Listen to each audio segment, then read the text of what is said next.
¿Qué tal? Muy buenas noches y bienvenidos. Comenzamos con esta edición de qué se trata, como siempre, todos los martes, tratando de conocer un poquito esta idea de qué se tratan algunos temas que por allí en lo cotidiano, en el día a día, se nos va pasando porque la coyuntura nos lleva a cosas más urgentes y a veces lo importante también requiere otros tiempos para tratarse.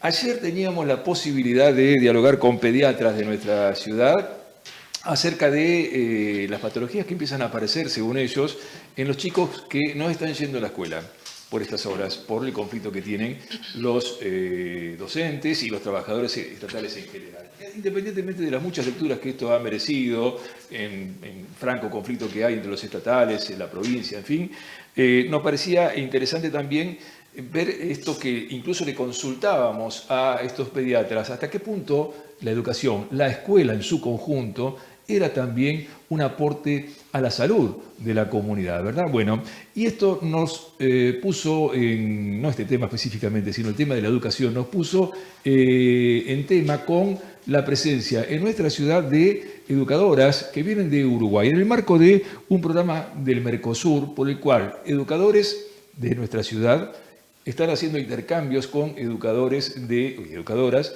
de la ciudad de Montevideo, de Uruguay concretamente, y esto es lo que nos ha traído la posibilidad de invitar a quienes están con nosotros esta noche. Ustedes recordarán, hace algunas semanas atrás en algún programa tuvimos ocasión de entrevistar a los locales, ¿sí? Estaba José Gómez, estaba Valeria Escarafía también entre ellos, y hoy tenemos la presencia de 3 docentes uruguayos aquí con nosotros.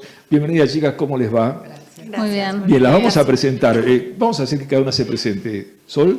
Bueno, mi nombre es Solange de Lema. Yo soy profesora de Montevideo, de INET, de Instituto Normal de Enseñanza Técnica.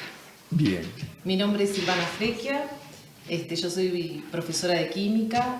Trabajo en el ámbito de las tecnologías digitales para formación docente y me desempeño en el Instituto de Profesores Artigas. Bien, Y mi nombre es Patricia Añón, yo soy docente de informática y también trabajo en el Instituto Normal de Enseñanza Técnica. Bueno, En Montevideo. En Montevideo también, ¿sí? El IPA, el Instituto de Profesores Artigas, es como la entidad, ¿no? Sí, es del el profesorado. instituto emblema, digamos, de la formación docente de Uruguay. Bien. Es el instituto que recoge una población, la población más alta de estudiantes y de docentes. Hablamos de 6.000 estudiantes aproximadamente, de todos los profesorados, y aproximadamente 500 docentes. Bien. Que se desempeñan. Yo esbocé muy ligeramente el programa por el cual ustedes llegan aquí a Esquel y por el cual docentes de Esquel han estado trabajando con ustedes en Montevideo. ¿Por qué no me cuentan un poquito más cómo es el marco general que se le da a esto, en el cual Uruguay tuvo un rol fundamental, ¿no? Sí, este es un proyecto, un programa que se desarrolla dentro del Mercosur Educativo, un programa de movilidad regional para países del Mercosur. Y desde el Consejo de Formación en Educación de Uruguay se hace una convocatoria a equipos de investigación de países del Mercosur para presentar propuestas de movilidad, ¿sí? Esas propuestas de movilidad con la intención de tener incluso una proyección luego de la movilidad. Bien. Hay un fondo, que ese fondo se administra desde Uruguay, el fondo es del Mercosur, son dineros de Mercosur Educativo, y bueno, y esto dio la posibilidad de generar contacto con un equipo de docentes de Mercosur, con un equipo de docentes de Esquel, y bueno, generamos un equipo de trabajo y comenzamos con el proyecto. ¿Por qué Esquel? ¿Quién responde? ¿Por qué Esquel? Bueno, nosotros en sí teníamos oportunidad también de trabajar con distintos centros, también de otros países, pero básicamente lo que nos nucleó fue el trabajo con las tecnologías, que es una fortaleza para nuestro país por las políticas educativas de Uruguay, pero también hay una experiencia que en Esquel se ha generado que tiene que ver con la educación especial y la inclusión, que para nosotros realmente era muy importante para podernos enriquecer, como enriquecer de las fortalezas de ambos territorios. Y cuando hablamos del tema de tecnologías, estamos hablando del Plan Ceibal, por ejemplo. Bueno, Plan Ceibal es quien representa, digamos, esta inclusión o inmersión de tecnología para la educación en Uruguay, ¿no? Nosotros, si bien trabajamos con estas políticas educativas, trabajamos sobre todo en la inclusión pedagógica de lo tecnológico, ¿no? Plan Ceibal hace un aporte desde el soporte, digamos, de los artefactos, digamos, o de los dispositivos. Yo le quiero recordar a la audiencia, en todo caso, el Plan Ceibal, así como yo lo vi nacer allá por el año 2005, si mal no recuerdo, Uruguay fue primero o el segundo, junto con Nepal, si mal no recuerdo, en el mundo en implementar aquella doctrina o aquel pensamiento que decía una computadora por chico, ¿sí? Y de esta manera se distribuyeron en Uruguay las ceibalitas, ¿no? Así se llaman estas pequeñas notebooks que, crearon o aparecían como para crear una revolución. Y en torno a eso, uno ha recibido información que hasta por momento permite generar cierta mística en torno al Plan Ceibal. ¿Qué tan cierto ha sido eso? ¿Qué camino ha realizado, o pueden contarme ustedes, según la información que tengan ustedes allá en Uruguay, que ha realizado este Plan Ceibal y si finalmente ha cumplido, ha alcanzado los objetivos, los ha superado o se ha quedado corto? Bueno, no sé qué interpretación tenés tú de esa mística, pero en realidad lo que sí ha sucedido es que se han distribuido equipos para docentes y para estudiantes, iniciando por la escuela primaria, después por secundaria y por último en formación docente. Y bueno, ha habido algunas resistencias que tienen que ver con que hubo una distribución de equipos sin una formación previa, sin una capacitación. Y esa por ahí es la resistencia que hubo en principio. Pero bueno, creo que un poco eso se ha intentado mejorar con la red global, con un montón de... Con otros proyectos que han complementado las políticas Ceibal de inclusión tecnológica, ¿no? Porque Exacto. esto era, sí, evidentemente, el plan Ceibal disminuyó la brecha de acceso. Nosotros tenemos acceso a los dispositivos, los niños tienen acceso a dispositivos y nosotros tenemos muy buena conectividad. Y de hecho decimos muy buena conectividad porque cuando uno sale de su país ve que su conectividad y otras cosas son muy buenas, ¿no? Claro, bueno, acá salir de Sin duda la pasantía ha servido sobre todo para eso, para darnos cuenta de las fortalezas que tenemos en cada uno de los lugares, ¿no? Porque uno hasta que a veces no va y conoce otras realidades no se da cuenta de qué tan fuerte es en algunas temáticas. Bueno, ¿cuánto tiene que ver con los logros alcanzados y aquellos proyectos que están en marcha dentro de lo que es el plan Ceibal? Y ya cierro por esto para entrar en otros temas. La territorialidad, quiero decir, la dimensión de Uruguay, un país con 3 millones y poco de habitantes, ¿verdad? Un país que es más o menos la provincia de Buenos Aires. ¿Esto ha permitido que estos logros sean más manejables, más asequibles para los proyectos? ¿Cómo lo ven ustedes? Sin duda que el tamaño que nosotros tenemos y la población, y incluso también el sistema educativo que nosotros tenemos, que es un sistema educativo centralizado, digamos. Nosotros tenemos los mismos programas de estudio en Montevideo o en Artigas, que está a 600 kilómetros. Eso también ha ayudado, digamos, a que esta inmersión tecnológica sea como mucho más equitativa, digamos, ¿no? Pero sí. Nosotros tuvimos el Conectar Igualdad, por ejemplo, ¿no? Que uno siente a veces la sensación de que por ahí quedamos en algunos aspectos medio a mitad de camino, pero bueno, quizás tenga que ver también con las dimensiones, ¿no? Sí. Bueno, quizás necesita otras oportunidades. ¿Qué pasa con lo que han encontrado ustedes en Esquel en cada una de las áreas? ¿En tu caso? Bueno, justamente lo que hemos encontrado es que la diversidad de los contextos, nosotros tuvimos la oportunidad de visitar escuelas primarias, colegios secundarios, como le llaman ustedes, que en verdad para nosotros son liceos, sí. el Instituto de Formación, el 804, y bueno, de escuelas especiales. Eso nos permitió ver, la verdad, distintas formas del trabajo y lo más interesante tiene que ver con ese rol que tienen ustedes acá, que es muy valioso, de los maestros de apoyo a la inclusión, que es una titulación que en Uruguay no la tenemos. ¿De qué hablamos cuando hablamos de este maestro de apoyo a la inclusión? Justamente que trabajan en los distintos niveles, tanto primaria, secundaria como formación superior, por lo que nosotros hemos experimentado, lógicamente, en ese rol. En la otra entrevista, Valeria podía hablar mucho más, nuestra compañera Valeria, porque ella es maestra en educación especial. Nosotros lo que podemos decir es lo que vimos, y lo que vimos es que hay un trabajo de acompañamiento, que no solo se trabaja con los chiquilines, con los niños, o con los adolescentes, sino que se trabaja con los docentes, se trabaja con los papás y se diseñan como rutas de acompañamiento que son diferentes, ¿sí?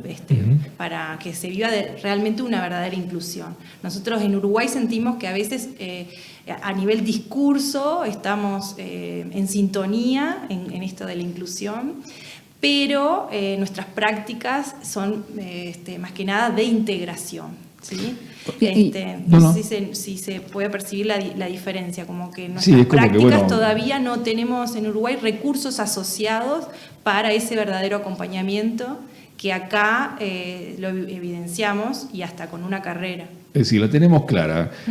Compartimos la idea, pero nos faltan las herramientas. Pero además acá tienen la carrera, o sea, tienen formación docente, hay gente que se está formando para eso, que es súper importante. En Uruguay nosotros quedamos sorprendidas porque, claro, en Uruguay eso no existe. No solamente no se acompaña en el aula, sino que además no hay una carrera que te forme para ello. Y este Pero intercambio, sí, perdón. vale la pena aclarar que en Uruguay se está transitando. Bien. ¿Tá? Entonces esta experiencia va a ser muy valiosa para Sí. nosotros. Nosotros estamos invitando a nuestros compañeros de Esquel a que puedan hablar de su experiencia con una comisión de trabajo que en Uruguay ha diseñado como una primera malla curricular para no una carrera de maestro, pero de asistente, por lo menos un paso previo, ¿no? De asistente a la inclusión. Claro. ¿tá?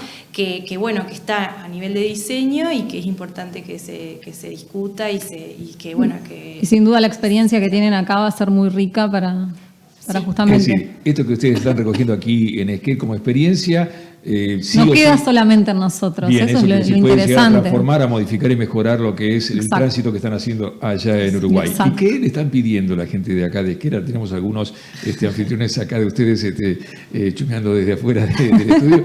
¿Qué les están pidiendo? ¿Qué se están llevando? Pero ¿qué ellos le están pidiendo a ustedes para que dejen aquí? ¿Cuál Bueno, es la nosotros hemos demanda? trabajado, esta pasantía tuvo 2 etapas. Ujú. En la primera etapa nosotros trabajamos con colectivos de Trevelin, Ajá. justamente en un poco contar nuestra vivencia de nuestro sistema educativo, que es diferente al de ustedes, al de acá, el de Esquel. Y además también trabajamos sobre la inclusión de recursos digitales con fines pedagógicos. Y bueno, trajimos nuestras experiencias, compartimos nuestras experiencias. Ujú. Compartimos secuencias didácticas en donde la tecnología vehiculizaba los aprendizajes. ¿tá? Ujú. Entonces, bueno, secuencias didácticas desde la primera infancia, o sea, en primaria, sería de secundaria y educación, formación docente. Y le dimos como nombre Compartic, porque estábamos compartiendo experiencias en distintas áreas mediadas por las tecnologías. Las tres tienen áreas distintas. Silvina, vos trabajás en el área de química, Patricia en informática y Solange en lengua y literatura. Pese a esto, en el ámbito educativo de Uruguay, ¿hay problemáticas que sean afines a cualquiera de las áreas que el docente debe enfrentar? Me refiero que puede ser algo referido a las condiciones laborales de los docentes, Sí. como también condiciones sociales. También Uruguay las tiene por ejemplo, progresas estructurales muy importantes, históricas incluso. ¿Cuáles son las que identifican ustedes como problemáticas comunes? El hecho educativo no se puede pensar en solitario, ¿no? Nosotros tenemos que pensar en comunidad, tanto en comunidades de docentes. Es imposible pensar el abordaje de lo educativo en soledad. Y nosotros, por más que en realidad lo disciplinar, como pueden ser, como decía Solange, las tecnologías, lo fueron en estos talleres que planteamos, lo disciplinar es una herramienta que hace de soporte a lo educativo, ¿no? En realidad para nosotros la disciplina, el contenido es como quien nos permite abordar lo pedagógico, ¿no? O abordar Claro. el sentido pedagógico, abordar el hecho educativo en sí. Ujú. Problemáticas tenemos, como también hay en otras partes de América Latina, digamos, ¿no? Las estamos tratando un poco de contener o de entre todos un poco vehiculizar de la mejor forma que podemos. La problemática también, por ejemplo, tenemos zonas de contexto desfavorable, que hay que atenderlas en particular. Nosotros estamos muy abocadas a lo que es la formación docente. Nosotros creemos y confiamos que desde la formación docente nosotros podemos hacer un impacto en esos profesores, en estos maestros que van a ir a esas escuelas y van a estar en contacto con estos niños, ¿no? En esa primera línea de fuego, digamos, que están los maestros día a día en las escuelas. Entonces, Ustedes como formador de formadores están Exacto. planteando, formadores de docentes, quiero decir. claro, nosotros creemos, en realidad confiamos de que acá es donde podemos, los docentes somos agentes de cambio. Y si nosotros logramos inspirar a esos futuros docentes como también agentes de cambio, nosotros creemos que va a ser el mejor impacto en las aulas.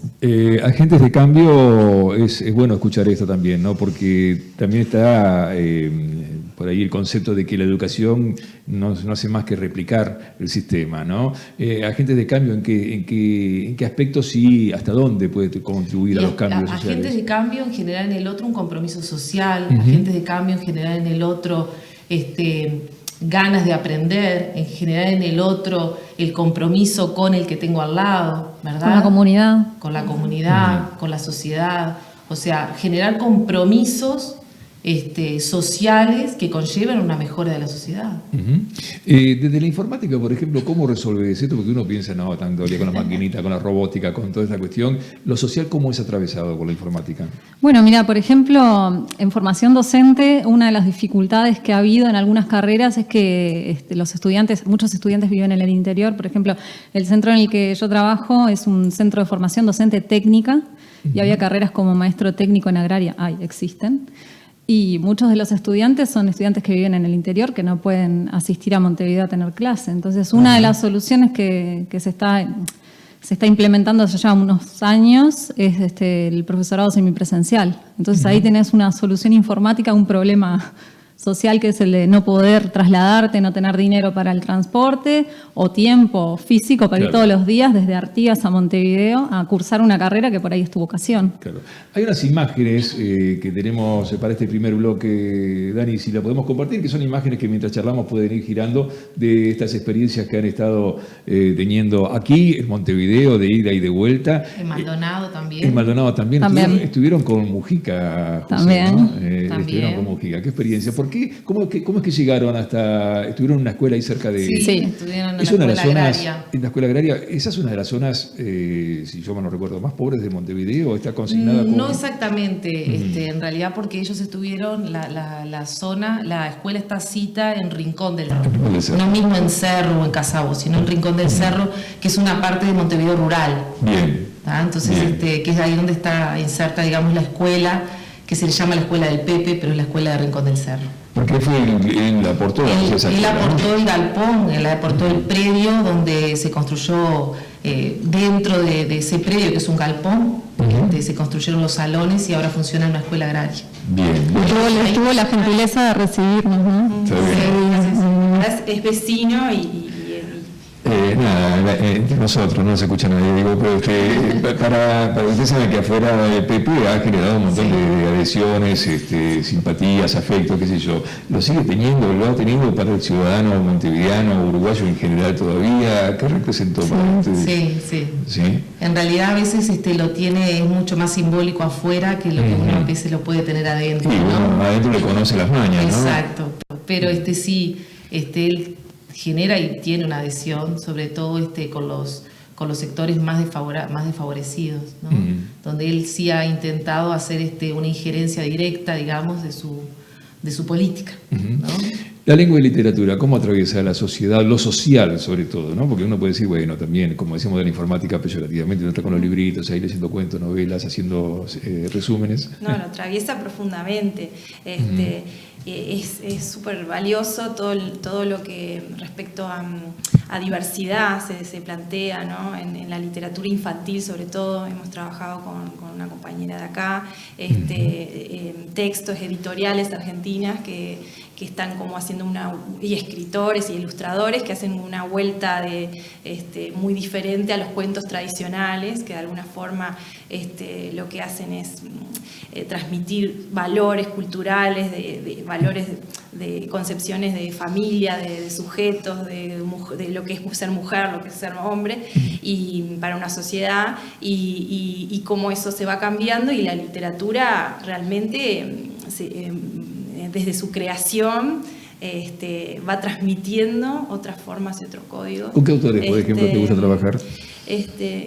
Bueno, eso es que en verdad lo que fui viviendo como acá, es que nosotros en Uruguay no tenemos tan cercanos, y ahora no recuerdo a un autor particular. Bien, no importa, lo de que se mantenga un trabajé algunos títulos, o sea, hemos leído algunos títulos como, La niña con sombra de niño, por ejemplo, o algo así, que de literatura infantil, o sea, Mi pequeño, un texto bien interesante, libros álbum que nos han mostrado los compañeros y que hemos visto que algunos ilustradores argentinos o por ejemplo Pablo Bernasconi, sí, claro, que hacen una crítica social, sí, permanente, y o sea que la lectura de estos textos sean libros álbum o literatura infantil bueno, está comprometida con lo social. Así que sí, la literatura es central. Sí. ¿Y la química? No, obviamente, ¿no? Estamos hablando de cómo la química. Y la química tiene mucho compromiso. Ahora me pegué en el termo del mate, no a la mina. Muy bien. Contame, a ver, ¿cómo recibiste justamente? Mirá que viene. Y bueno, está vinculado, ¿no?, con la química. Qué oportuno. ¿Qué registro tenés de esto, de este proceso en Esquel? En realidad el proceso en Uruguay hubo una discusión muy importante. En Uruguay hubo Aratirí. Sí. Exactamente, sí. Exactamente, que no se implementó, digamos, el proyecto, si bien avanzó bastante en el gobierno de Mujica, pero no se implementó. Bien, en realidad sobre el tema de la mina en Esquel, me he enterado a través de que comenzamos los contactos con los compañeros de Esquel. No tenía noción ni conocimiento de que estaban en este proceso aquí. Pero justamente la química también atraviesa todo lo social con este compromiso que genera, ¿no? Desde esa disciplina que yo te decía hoy, que nos sirve como soporte para tomar decisiones que nos comprometen con el ambiente. Claro. Que compromete a aquel que puede estar de acuerdo con un emprendimiento de este tipo o con aquel que sostiene que este tipo de emprendimientos no es favorable para una población, ¿no? Entonces, yo creo que la química está presente también en ese compromiso social, sobre todo. ¿Han tomado contacto con pares en sus disciplinas aquí en Esquel? Sí. Y en cuanto a los niveles, en cuanto al desarrollo, en cuanto al compromiso, ¿qué lectura están haciendo? ¿Ustedes se sienten que están empardados, por así decirlo? Sí, yo creo que sí, porque además uno tiene que pensar lo educativo en el contexto, ¿no? Entonces es muy difícil pensar en la situación sin pensar en el contexto. Bien. Entonces, pero las experiencias que hemos tenido y los intercambios que hemos tenido, sí, han sido muy ricos y sentimos que estamos todos con el mismo foco, ¿no? Uno a veces se enfoca de diferente forma, pero el foco es el mismo. Bien.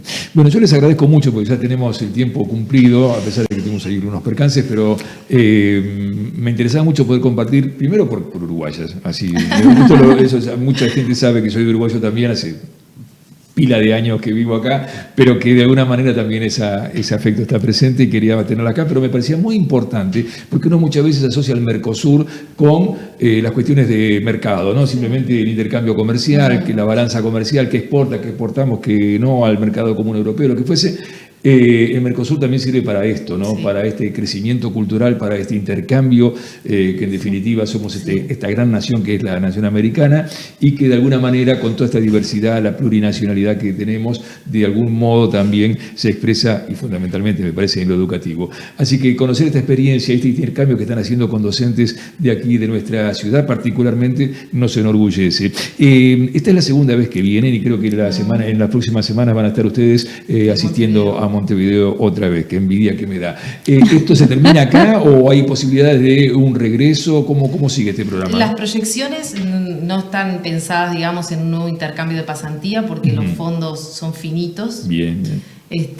Pero sí hay proyecciones en cuanto a continuar estos vínculos a través de otros proyectos. Por ejemplo, esto que mencionaba Solange, sobre la participación en una asesoría, en una malla curricular de esta tecnicatura que está surgiendo en Uruguay, a través del proyecto de Noveles, que también se desarrolla en Uruguay. En Uruguay se desarrolla el proyecto de Noveles Educadores, que es un acompañamiento justamente a los docentes que se insertan al ámbito de la ANEP a trabajar en sus primeros 5 años de trabajo.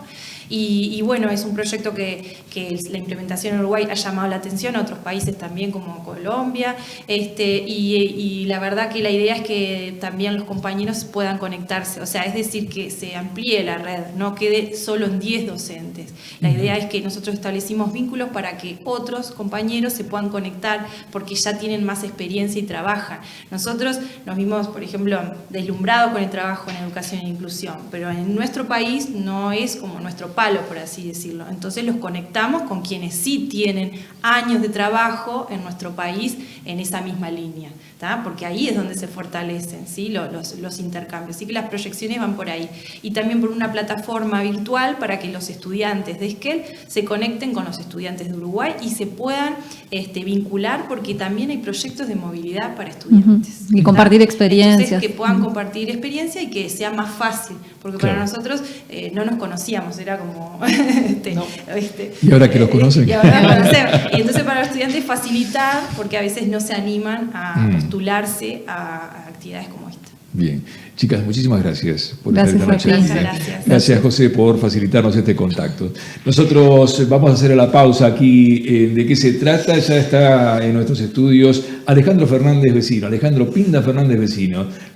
Fue legislador, es docente académico dentro de lo que es la universidad en materia de Derecho y sobre todo ha tenido un largo recorrido en materia política en nuestra provincia, con mucha proyección y con capacidad de análisis, que eso es lo que nos interesa. Esta noche vamos a analizar qué nos pasa a los chubutenses, visto desde un ángulo que es la política, que me parece a mí, y esto lo vamos a charlar con él, es la gran ausente de este conflicto. No hay política en ejercicio en esto que le pasa a la provincia y quizás sea esa una de las claves. El propio Pinda Fernández quizá me lo desmienta o me lo confirme. Ya volvemos, gracias.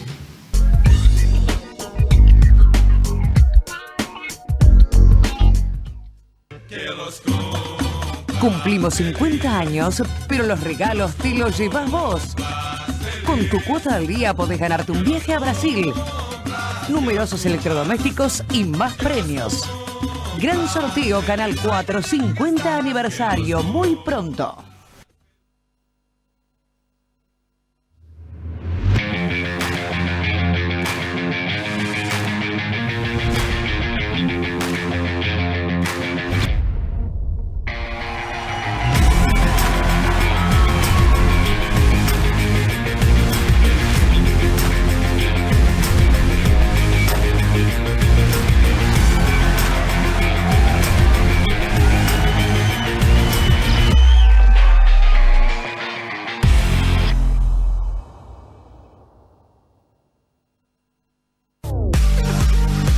Canal 4 y BBT te ofrecen internet banda ancha. Conexión de 3 y 6 megas. Informate en nuestras oficinas de 9 de julio 447. Es otro servicio de Canal 4. No se puede contar el fútbol. Que te cuenten un cuento, un chiste, una anécdota. Pero un partido no. Un pibe tira este caño y otro le festeja que le sobra personalidad. Miralo al burro, míralo al perro cómo la puso en órbita. No se puede contar el fútbol, porque hay tantas verdades como hinchas. Y porque las pasiones no se explican. Que no te la cuenten. Suscríbete al Pack Fútbol. Canal 4 junto a Divox traen el mundo HD a tu pantalla. La más amplia grilla de canales y el mejor contenido.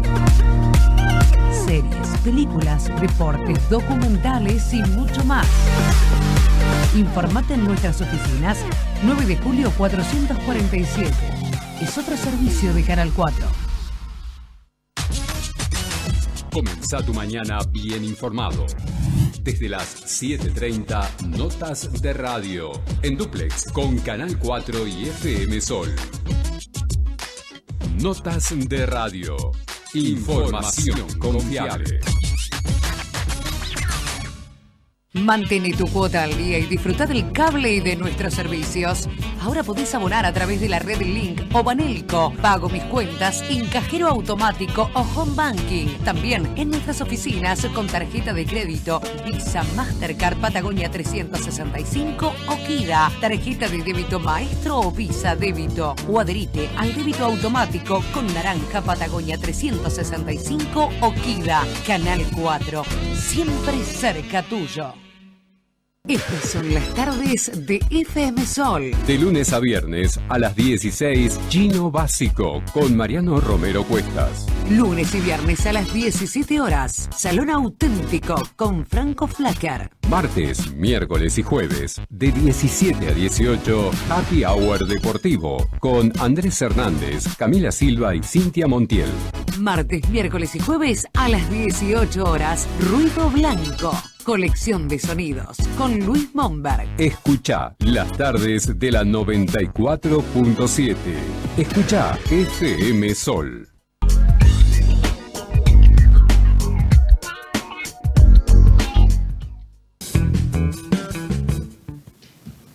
Lo habíamos anunciado. Alejandro Fernández Vecinos, nuestro invitado de esta noche, es docente en la Facultad de Ciencias Jurídicas, en la cátedra de Derecho Político, ni más ni menos que Derecho Político, porque a mí me parece interesante contar a alguien que primero todo el mundo lo conoce como un referente dentro de lo que ha sido el justicialismo histórico, hoy también enrolado en la fila del justicialismo, dentro de todo lo que es este proceso electoral, el que ya hubo en la provincia y el que obviamente se está transitando a nivel nacional.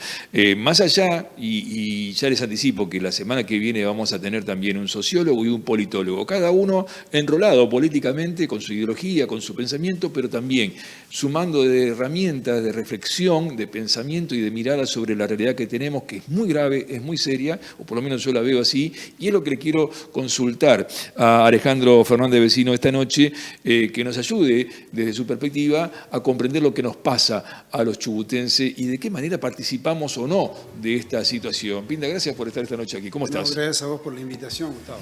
Bueno, tiempo que no nos veíamos. En principio, ¿es algo que nos pasa a nosotros, a los chubutenses, o es algo que le pasa a la conducción de esta provincia y nosotros la padecemos? Y lo que le pasa a las conducciones es lo que termina pasándole a la gente. Nosotros, recapitulemos un poquito. Creo que hace una semana o 10 días vivimos en Chubut un episodio verdaderamente grave de violencia, porque es la etapa en la que estamos ahora, es la etapa de la violencia. En el sur de la provincia, de maestros y trabajadores del petróleo se enfrentaron en una ruta poniendo ya este problema que tiene la provincia del Chubut, el gobierno de la provincia del Chubut, que no cumple con sus obligaciones básicas y mínimas, mantener los sistemas de educación, salud, seguridad, en un estado crítico que nos tiene que ayudar a reflexionar sobre por qué estamos en esta situación, porque vamos a convenir, Gustavo, que la provincia del Chubut es una de las provincias más ricas del país. Sin embargo, puso en marcha desde hace más de una década, por decirlo así, un modelo de gobierno fundamentalmente rentista, depredador de recursos, depredador del sistema del crédito público, abusando de lo que se llama una economía financiera, es decir, de pedir plata prestada, gastarla y que el que viene atrás se encargue de pagarlo. Los créditos que recibe la provincia del Chubut son con garantía de regalías petroleras. Es decir, la provincia del Chubut es una provincia rica porque produce petróleo que le deja un margen importante de recursos. Le tendría que alcanzar eso, más todas las actividades subsidiarias de la producción y del trabajo, para ser una provincia donde todos vivamos bien. Sin embargo, no pasa porque se han acumulado préstamos que no se pagan y hoy ya la provincia no tiene garantías de regalías para ofrecer nuevos préstamos, porque cada vez que entran las regalías petroleras, los acreedores toman automáticamente la parte del crédito que les corresponde y la provincia está sin fondos. Esto comenzó, vamos a decirlo así, en los últimos 10, 12 o 13 años y se ha ido agravando al punto que no tenemos plata para pagar los sueldos, donde los que más sufren son, por ejemplo, los jubilados de la mínima, es decir, que no tienen inclusive posibilidades de acceder a la obra social. Es decir, estamos en un proceso donde hay que rever profundamente qué es lo que se hizo, donde la dirigencia, en muchos casos oficialismo o oposición, siempre fue cómplice de ese modelo, de ese mecanismo de gastar lo que no se tiene. Porque comenzó Das Neves, que fue reelegido, después siguió Bussi, que era una variante de Das Neves, y ahora está Arcioni, que es, digamos, el último actor de reparto de un fenómeno que puede tener graves consecuencias para la provincia de Chubut. Es decir, los pibes desde la salida del periodo de vacaciones de invierno no tienen clase, los hospitales están atendiendo con la mínima. Es decir, los chubutenses que están relacionados con el Estado están en crisis, sin olvidar de decir que en la provincia del Chubut existe la misma cantidad de empleados estatales que de desocupados. Porque también lo que padeció el gobierno provincial son las políticas del macrismo, que también tiene un modelo financiero, no son modelos productivos. No es poner en marcha los recursos para obtener renta en beneficio de la comunidad. No, es manejo de plata, pedir prestado, no devolver, refinanciar. Y una provincia rica como la provincia del Chubut no tiene hoy recursos para la subsistencia mínima. Vos fíjate eso, la provincia del Chubut le cedió a los municipios el cobro de los ingresos brutos.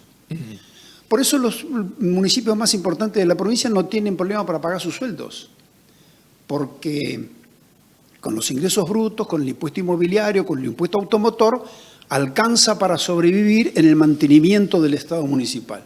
Pero la provincia del Chubut no cobra nada de eso. Tiene el impuesto de sellos, tiene las regalías, las regalías petroleras totalmente cautivas, exacto. Entonces no tiene dónde sacar plata. Entonces tiene que ir a mendigar a Buenos Aires pagando precios políticos por esas declinaciones del federalismo. Ahora, hasta aquí hacemos un diagnóstico que es muy similar al que incluso nos dejaba el profesor Roberto Vago la semana pasada cuando estaba con nosotros, profesor de historia, que hacía algo bastante similar, pero yo lo que quiero preguntarte es qué diferencia hay, porque parece ser un problema de administración. Quiero decir, de administración, un contador que suma, resta, columna del debe, columna del haber, y si solucionamos los números cierran, está todo bien. Pero ¿qué intervención tiene la política en esto? Este es un problema de la clase política, de la dirigencia, inclusive sin diferenciar partidos. Mirá, Gustavo, todos escuchamos, porque hay tantas campañas electorales en las que muchos participamos también, donde el principal eje del discurso es constituir un Estado fuerte, sólido, que intervenga. Somos todos grandes defensores del Estado, pero solo alcanza que se asuma el poder para que la dirigencia política entre al Estado para destruirlo, porque el Estado está destruido. Una de las principales consecuencias que estamos viendo hoy en las negociaciones de esta crisis es que no hay Estado. El Estado provincial no existe. Los gremios, los sectores en conflicto, los jubilados, no tienen con quién hablar. Es decir, no tienen con quién hablar porque más allá de la autoridad formal sobre con quién negociar, es decir, me siento con el ministro, me siento con el gobernador, esa es la autoridad formal. Pero además existe una autoridad esencial que es la que viene de los principios éticos de cada funcionario. Acá no hay ética, no hay moral. Acabo de escuchar que el Poder Ejecutivo presentó un proyecto de ley para aumento de sueldo de la clase política, Gustavo, pero eso es una provocación. Bueno, eso es una provocación. Es decir, un ejercicio de echar nafta al fuego, ¿no? Esto es algo que lo vienen es una provocación evidenciando. para que todo estalle, pero en el medio está el fenómeno de la violencia, porque la gente está muy cansada, muy agotada, muy defraudada, porque se prometió a principios de este año cosas que no se pudieron cumplir. Es decir, son cosas que se prometieron para la obtención de un resultado electoral. Entonces, hay un gran fraude en la voluntad popular que hoy está llegando a aspectos en los que tenemos que prestar atención por lo que puede venir. La provincia de Chubut está en una grave situación. El Estado no funciona porque hoy no tiene, el Estado no está ausente, que decías recién, porque no hay hoy referentes con los que sentarse a negociar, a dialogar, a oponerse si fuera necesario. ¿Cuál es el rol de la oposición? ¿Existe oposición hoy, una oposición constructiva? ¿Existe una oposición política, oposición política? ¿Qué pregunta? Yo creo que la oposición muchas veces no está a la altura de las circunstancias, ¿no? Porque existen pactos políticos, acuerdos, se mezclan intereses, porque, digamos, estamos hoy en la política en el mundo de los intereses. Ya el mundo de las ideas es como que fue desapareciendo. Pero aún así hay cosas que se pueden hacer. Hay cosas que se pueden hacer. Por ejemplo, Digo yo, los empleados de la provincia no cobran su sueldo, lo cobran en cuota, no se los pagan, los ningunean, los jubilados ni que hablar. Son los más débiles porque los jubilados no pueden hacer huelga, no pueden hacer paro, están en sus casas viendo qué es lo que hace el gobierno con ellos. Un gobierno y una provincia para la cual ellos ya trabajaron. Entonces, esos atrasos en el cobro de sus saberes, por ejemplo, en el Banco de la Provincia del Chubut, que es el agente financiero principal de la provincia del Chubut, produce moras y las moras generan intereses. Claro. Entonces, ¿cómo es? El Estado provincial no le paga, en tiempo informa a los empleados incurren y los jubilados en mora con el banco, pero el banco, que es de propiedad del Estado, les cobra intereses. Es decir, hay cosas para hacer. No puede haber tanta prepotencia. Es decir, yo creo que hay márgenes que deberían recuperarse rápidamente con credibilidad y tratando de llegar rápidamente, para no ser tan pesimistas, a un nuevo tiempo que yo pienso que en los próximos meses va a venir, ¿no? ¿Es una cuestión de liderazgos? Porque desde el fallecimiento de Mario Das Neves parece que Das Neves se llevó todos los líderes con él. No hay más líderes, pareciera, políticos me refiero, ¿no? Alguien que de pronto con mano firme, porque también tenemos esa cultura social en la política, ¿no? Necesitamos a alguien que nos diga qué debemos hacer, alguien que se haga cargo de conducir esto. ¿Es una cuestión de liderazgos o es una carencia de poder construir entre varios esta situación? Yo creo que lo que falta es democracia interna en los partidos políticos y en el conjunto de la sociedad. Gustavo, vamos a decirlo así. En 1983 recuperamos la democracia. Ahora bien, se democratizó el Estado, pero una cosa muy distinta es democratizar la sociedad.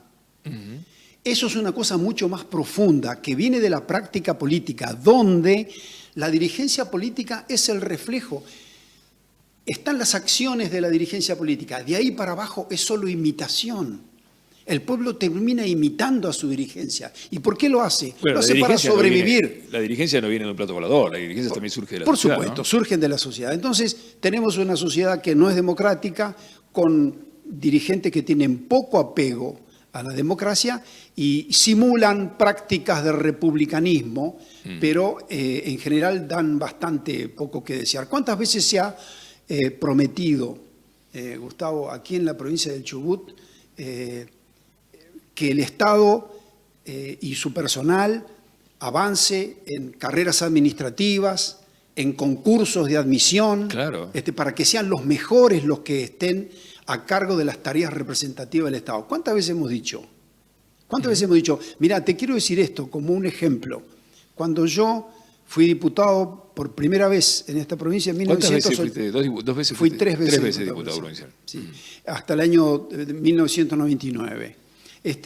La legislatura tenía un determinado tamaño, los diputados siguen siendo los mismos y sin embargo son áreas del Estado que están totalmente sobredimensionadas. No puede ser el Estado una bolsa de trabajo donde pongamos a nuestros hermanos, nuestros primos, nuestros cuñados, nuestras mujeres. No es así, no funciona. Entonces, hay que volver a reestructurar desde principios éticos un nuevo Estado que comience a funcionar con un objetivo que es sacar a la sociedad del Chubut de esta crisis profunda que hoy está viviendo. Hoy hablabas de que estamos en la etapa de la violencia a raíz de estos hechos, por los cuales había sido convocado en la legislatura Federico Mazzoni, el ministro coordinador, allí en la ruta 3 y 26 de Comodoro Rivadavia, hace 10, 15 días atrás.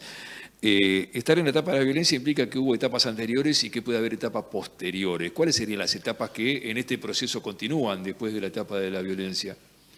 No lo sé. Antes que la violencia física, porque se llegó a la violencia física, hubo golpeados, claro. hubo detenidos, hubo ausencia policial también. ¿Dónde está claro. la policía? ¿No es cierto? Bueno, cuestiones que habría de contestar. Antes de eso está la violencia verbal, la violencia psicológica. Porque que un jubilado de la mínima cobre en cuotas es violencia. Claro que sí. Que no tenga los servicios de la obra social es violencia. No solamente la violencia es encuentro físico, también existe la violencia psicológica, la violencia verbal, la violencia de someter a personas a situaciones inmerecidas, sobre todo después de haber integrado un contrato social que es el de trabajo para el Estado y quiero que el Estado me cumpla. Ahora, en todo este proceso, el empleado estatal, en general, en su conjunto, también está recibiendo hasta el desprestigio por parte del resto de la sociedad que lo señala como responsable esto de ser los ñoquis, lo que cobran sin trabajar, lo que hacen paro, es decir, ahí está una degradación del propio trabajador estatal a los ojos del resto de la sociedad que en consecuencia también la está pasando mal, ¿no? Pero es que además los que propician esas situaciones de injusticia son los que después se sientan como interlocutores con los gremios, a solucionar los problemas del Estado. Entonces se produce un diálogo en el que nadie cree. Y bueno, habrá que ver cómo se sale. Ojalá que vengan mejores tiempos, ¿no? ¿Qué pasa con la dirigencia gremial? ¿Cómo ves la dirigencia gremial en este proceso? Cuando la dirigencia gremial... Déjame hacerte la precisión, sí, porque se la plantea como los corresponsables de esta situación por haber firmado las paritarias de mayo pasado cuando el gobierno prometía aumentos que luego no pudo cumplir. Y por eso se los hace corresponsables a esta dirigencia gremial. Creo. ¿Cómo lo ves vos? Yo no lo creo. El dirigente gremial va y obtiene para los representados los mayores beneficios que puede. Los dirigentes sindicales no están para administrar la provincia. Los dirigentes sindicales están para representar los intereses de los trabajadores y tratar de obtener los mejores beneficios. Yo creo que el principal pecado está en la cabeza de quienes prometieron cosas que sabían que no se podían cumplir. Y aquí quiero decir esto del gobierno provincial. El gobierno provincial no solamente implementó ese mecanismo de mano abierta en situaciones que se sabía que no podía cumplir, que desde el punto de vista de la reivindicación eran justas absolutamente, esa combinación se dio con el adelantamiento del proceso electoral.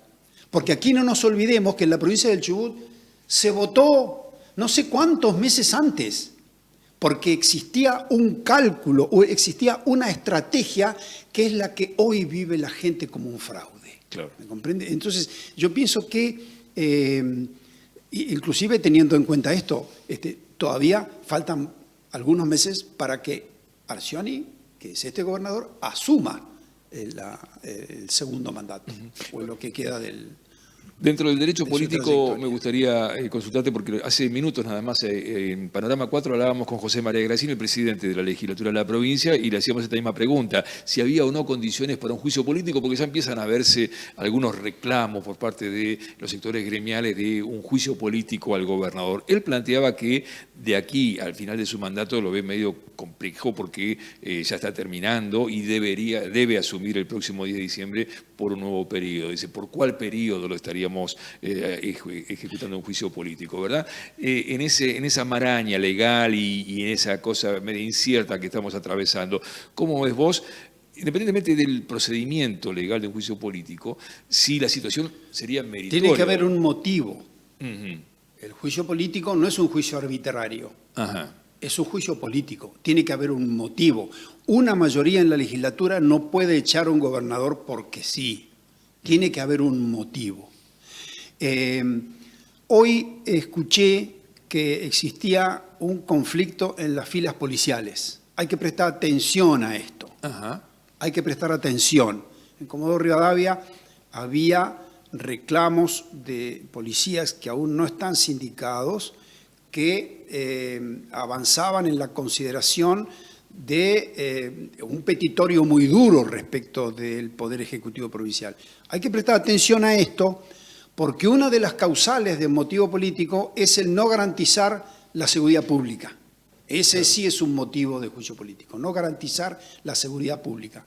Entonces, el juicio político tiene que tener una razón, tiene que tener un motivo. Yo no creo que ese sea el camino. El camino es que la comunidad encuentre vías para solucionar financieramente esta situación. Y bueno, veamos lo que pasa. La política está muy revuelta y no sabemos tampoco cuáles son muchos de los objetivos de las personas que rodean al gobernador. Yo la verdad es que no lo sé. Vos conocés mucho de los políticos que hoy están en el escenario de la provincia. ¿Percibís que hay un manejo mezquino, o hay un accionar mezquino de la política tratando de, a río revuelto ganancia de pescadores? ¿Hay quienes está haciendo alguna pesca? Eso siempre existe. Yo lo que no logro entender, a lo que quisiera encontrarle una explicación racional, es por qué el gobernador de la provincia introduce en el día de hoy un proyecto para aumentarse los sueldos. Esto es algo inentendible, que quizás el curso de los próximos días nos devele las razones. Verdaderamente yo no lo puedo entender. Eso nunca lo hizo nadie en estas circunstancias. No sé qué consejos, ¿no? qué consejos se siguen, la verdad es que no lo sé. Pero bueno, veamos. ¿Qué hace falta para crecer políticamente? Desde este punto en el que nos encontramos, donde yo lo planteaba al principio, espero a ver si de alguna manera se ratificaba nuestra idea de que la política es la gran ausente de todo este proceso en la provincia de Chubut. ¿Se puede salir de esto políticamente? Cuando uno escucha esa pregunta, pareciera que todas las respuestas son ilusorias, ¿no? O fantasiosas. Pero no hay otro camino que la democracia interna de los partidos políticos y de la política. Es decir, mientras nosotros sigamos construyendo el poder a partir del dedo, de la influencia, de la capacidad económica, cuando los dirigentes se sientan alrededor de una mesa para ver quién es el candidato y primero preguntan quién es el que pone la plata para ser candidato. ¿Vos querés ser candidato a provincial, a intendente, a gobernador? Bueno, ¿quién pone la plata por vos? Porque si no, no se puede ser candidato. Si no se tiene plata. Bueno, pero es que es el mundo de los intereses. Parece una escudería de automovilística. Pero es que es así. Bueno, eso, pues, todos sabemos que es así. Entonces, hasta que no haya una profunda reflexión de la vida interna de los partidos para tratar de apoyar opciones mejores que no estén vinculadas al solo puro interés, entonces no se van a dar pasos sólidos, ¿no? En beneficio de un... Yo creo que los partidos políticos, siempre lo he dicho, y a veces no se lo comparte, los partidos políticos tienen que volver algún día a estar en estado de asamblea. La dirigencia política no le tiene que tener miedo a la palabra asamblea. La asamblea donde se escuchan todos, porque los dueños del partido en el fondo son los afiliados, claro, los simpatizantes, los ciudadanos. Entonces los ciudadanos se alejan de la política. Es decir, nadie dice, voy a recorrer los locales de los partidos políticos a ver qué propuestas escucho. Ningún joven dice eso. Esa es la verdad. Porque la política está ninguneada, está tomada como una actividad vinculado a intereses que no son los intereses de las ideas. Sí, claro. Yo creo que esto, para ser optimista, falta poco para que comience a cambiar. Porque nosotros venimos, Gustavo, y ahora voy a dar mi impresión personal. Y ya con esto cerramos. Ya está cerrando, pero esto lo tengo que decir porque me parece importante. Venimos de una de las etapas más oscuras de la historia argentina. Es decir, venimos de un proceso donde ha reducido a los argentinos a su mínima expresión de subsistencia. Hay gente que está muy mal. Las pymes están muy mal, los comerciantes, los empresarios. No estás hablando de la dictadura del 76, estás hablando de este proceso. Bueno, vamos a ver cómo hacemos para salir. Para eso hay que volver a juntar a la gente, volver a creer en las iniciativas comunitarias, volver a creer en las organizaciones sociales que aglutinan mediante el fenómeno de la solidaridad a los que necesitan ayuda, a los que menos tienen. Yo creo que en poquito tiempo más vamos a empezar a recorrer un camino totalmente diferente a este. Ojalá que sí. Espero volver a verte en este espacio charlando de todo lo que haga justamente de esta construcción social. Gracias por gracias por la invitación. Adiós. Nosotros volvemos el martes próximo. Tuve muy buenas repercusiones por la charla días atrás con el profesor Roberto Vago. Quisiera poder mantener ese nivel, por eso esta noche lo he convocado a Alejandro Pinda Fernández Vecino y vamos a tratar de mantener esa línea de reflexión. Creo que sobre todas las cosas hay muchas cuestiones urgentes que resolver, Pero como ejercicio que me propuse cuando abríamos este espacio, hace ya unos meses atrás, era el ejercicio de escuchar. Y me parece que hay gente que tiene muchas cosas para decir que nos pueden ayudar a entender y a actuar en consecuencia dentro de este proceso tan oscuro, tan incierto que atraviesa la provincia de Chubut y en consecuencia a todos nosotros. Espero que el próximo martes podamos aportar más ideas, más herramientas en este mismo espacio. Nos encontramos a partir de las 21. Muchas gracias.